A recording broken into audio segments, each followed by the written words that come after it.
sobre todo de EcoTT. Yo lo he manejado mucho y se los he mencionado mucho, aunque nunca se los he explicado.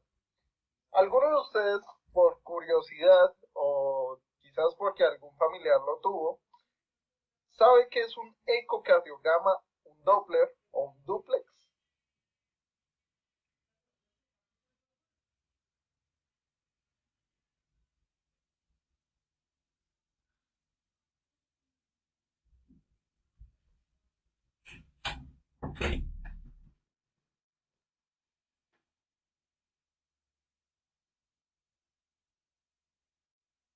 Profe,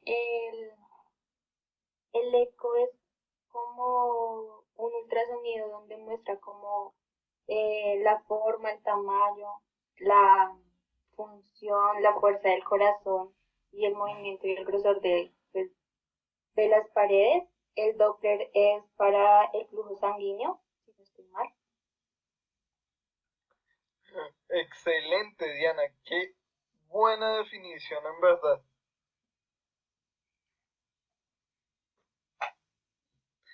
Excelente definición. ¿Por qué? Porque vamos a tener la capacidad de ver muchas cosas a través de estos seres, bueno, de esos dos realmente, modos que nos permite el ultrasonido. El ecocardiograma lo vamos a definir a través de diversas ventanas que vamos a poder tomar. Y bueno, ustedes dirán, uno como oficio puede tomar eso, cómo se maneja, quién lo hace. Generalmente, y la respuesta ante esto es que generalmente el médico es quien hace los ecos, sobre todo los cardiólogos son los encargados. Pero en las unidades de cuidado intensivo tenemos una maravillosa ventaja que es el eco al pie de cama, se llama así. Entonces, el médico necesita revisar la función cardíaca, se acerca, hace el eco respectivo. Nosotros como oficios necesitamos ver cómo se encuentra el desplazamiento del diafragma durante la ventilación espontánea de un paciente, cogemos el eco, lo colocamos. Necesitamos hacer paso de una línea arterial, cogemos el eco, identificamos la estructura, hacemos el paso de la línea cuando son muy complicados, para ser sincero. Por ejemplo, esos pacientes en estado de anasarca son súper complejos de canalizar, de encontrarles la línea de todo. Entonces con ellos habitualmente se requiere la guía del eco, perdón, para poder establecer un manejo directo al paciente. ¿En qué otros casos? Canalizaciones, cuando están haciendo paso de catéteres centrales, cuando hay ventanas cerebrales a los pacientes que les hacen craniotomía, los pacientes que tienen cirugía abierta de corazón que quedan empaquetados. Hay muchos eh, motivos por el cual uno puede hacer un eco y hay muchas técnicas y hay muchas eh, estructuras que ustedes pueden verificar a través. Por ejemplo, nosotros de fisio nos enfocamos principalmente en la valoración de musculatura respiratoria y obviamente cuando queremos hacer un poco más de academia, queremos evidenciar cómo se encuentra directamente el corazón al momento en que estamos haciendo la rehabilitación, también podemos utilizarlo y tomar las mediciones respectivas. Es una herramienta muy práctica y muy útil en ese sentido y se va a fundamentar básicamente en diversas en diversos principios biofísicos, por así decirlo. ¿Por qué? Ese ultrasonido es un tipo de onda mecánica longitudinal que requiere un medio material para viajar. Eso ya ustedes lo saben desde modalidades terapéuticas, que va a tener unas propiedades de reflexión, absorción y refracción. ¿Qué pasa?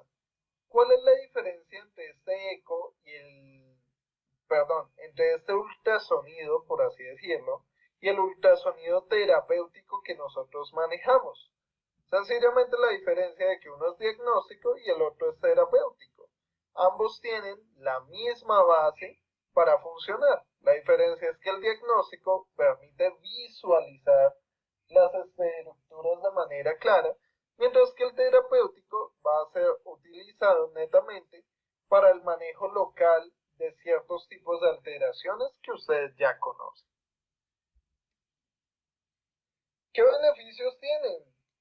Su facilidad de uso, la falta de radiación, el costo es muy económico realmente y funciona para muchos aspectos, no solamente para la parte coronaria o pulmonar, sino que también va a servirles desde el punto de vista ginecológico, ginecobstétrico, hepático, abdominal, cerebral, valoración de vasos, tiene muchos usos realmente. Entonces, digamos que es un equipo muy completo que nos permite evidenciar de forma muy diversa cómo se encuentra nuestro paciente en general este año. Bien, chicos, regálenme un segundito.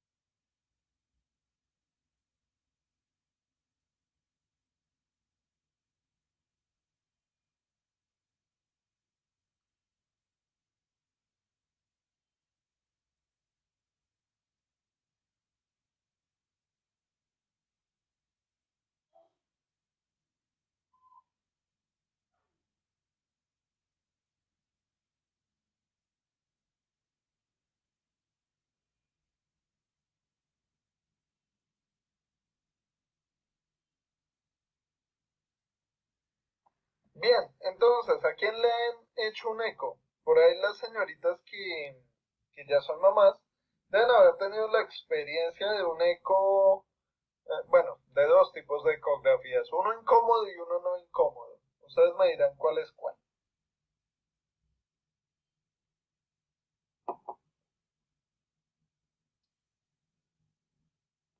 Sí, profe, la vaginal y la normalita.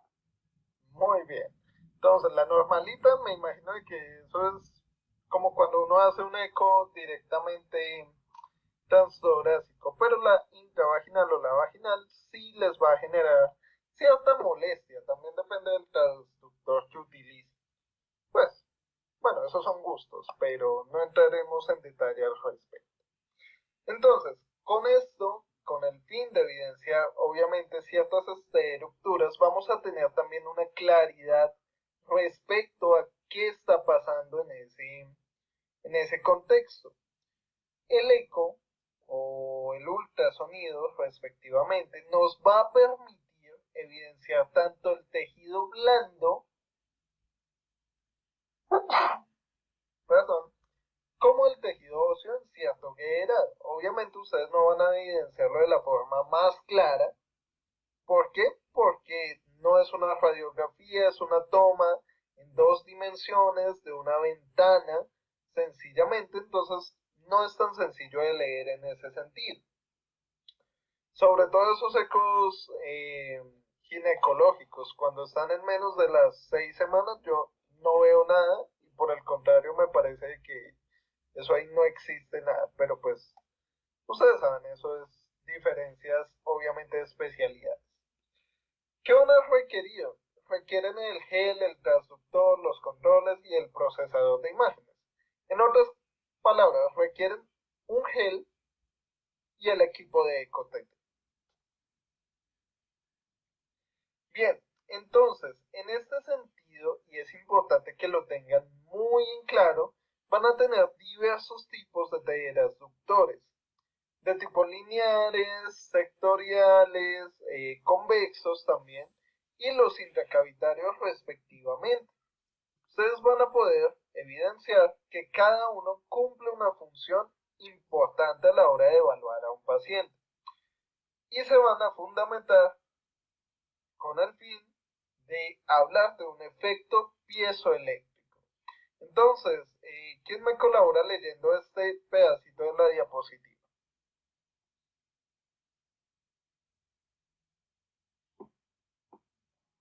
El efecto, el efecto piezoeléctrico estimula la electricidad de un material cristalino, cuarzo, bario, circonato de plomo. Contracción, dilatación según polaridad eléctrica, ondas mecánicas ultrasónicas, movimiento mecánico de la misma frecuencia de la señal eléctrica. El efecto también es aplicable y no veo que llegue al inverso. Bien, excelente. Esa es la descripción literaria. Ahora, ¿quién me hace la interpretación para lo que nos funciona a nosotros? Gracias, señorita.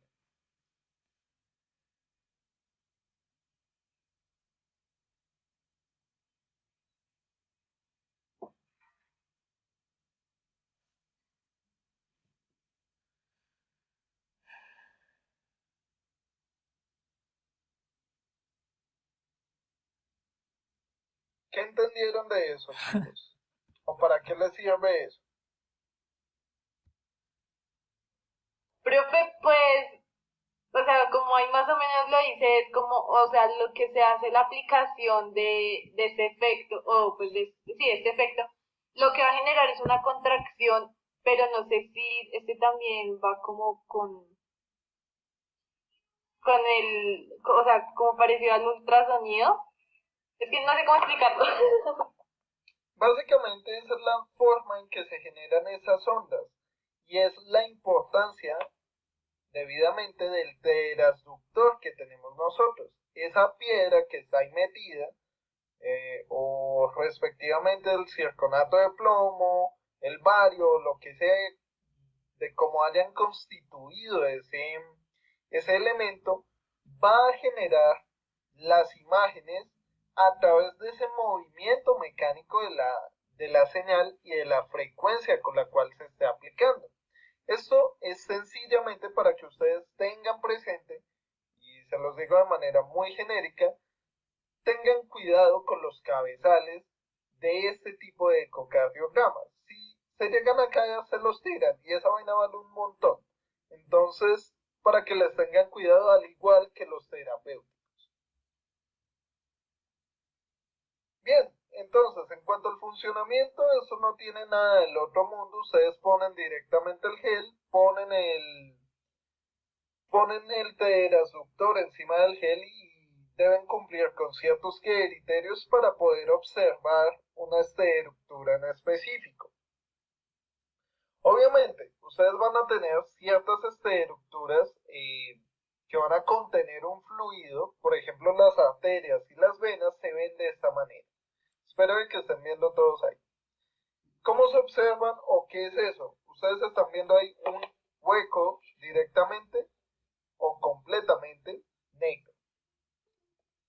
¿Cuál es la diferencia entre una arteria y una vena? Sin tener la posibilidad de ver un Doppler o un duplex que nos da los flujos respectivamente. ¿Cuál creen que es la diferencia entre una y otra? ¿Cómo las diferenciarían en ese plano? Profe, por el diámetro, el calibre. Puede ser el diámetro, depende mucho también de la arteria o de la vena que estén buscando, que estén observando. ¿Qué más, chicos? Sí, profe, como la luz que se alcanza a ver, como el... Bien, entonces vamos a tener un factor fundamental en este punto, que va a ser el colapso respectivamente de esa estructura. Si se colapsa, constituye a una vena. Si no se colapsa, constituye a una arteria. Entonces, por ejemplo, y haciendo algo así como muy gráfico, si ustedes están haciendo un eco a nivel radial, quieren hacer una punción de gases arteriales y no encuentran la arteria por ningún lado, dicen como pues usemos el eco, ustedes van a comprobar que sea la arteria generando una presión directamente sobre la arteria radial y viendo si es la misma estructura la que se está comprimiendo. ¿Qué pasa si fuera una vena asociada? Se colapsa totalmente.